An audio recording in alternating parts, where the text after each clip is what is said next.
இது ஒரு பாசம், ஒரு அன்பு, எல்லாரும் ஒரு ஐக்கியம், அதான் ஒப்புரவாகுதல் தான். இதுதான் நான் ஏற்கனவே சொல்லியிருந்தேன். திருத்தூதர் பணிகள் 2:46 இடையில இருந்த அந்த 5 வார்த்தைகளை நான் சொல்றேன்.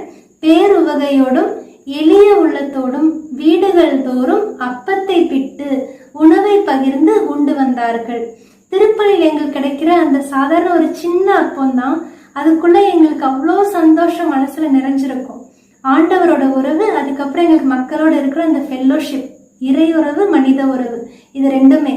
கான்வென்ட்ஸ்ல உங்களுக்கு உள்ளேயே திருப்பலிகள் இருந்துட்டு பாரிஷ்ல மக்களோட திருப்பலி பார்க்கறதுக்கோ மக்களோட உறவாடுறதுக்கோ உங்களுக்கு வாய்ப்பு கிடைக்கிறதுல ஒரு சிலர் அதை விரும்புறது இல்லை. அதனால இந்த ஃபெல்லோஷிப், இந்த பாண்டிங் எல்லாம் நீங்க மிஸ் பண்றீங்க.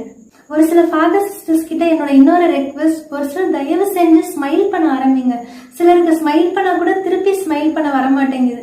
சிலர் என்னன்னா சிரிச்சா திரும்பி முறைச்சிட்டு போறீங்க. நமக்குள்ள சந்தோஷம் இருந்தாதான் அந்த சியர்ஃபுல்னஸ் மக்களை போய் ரீச் ஆகும். நம்ம ஃப்ரெண்ட்லியா அப்ரோச்சபிளா இருந்தாதான் ஜனங்க நம்ம கிட்ட பழகுவாங்க. இல்லைன்னா நம்மளும் அந்த லோன்லினஸ்ல எம்டினஸ்லயே தான் இருப்போம். ஃபெல்லோஷிப்ங்கிறது எப்படி கிடைக்கும்?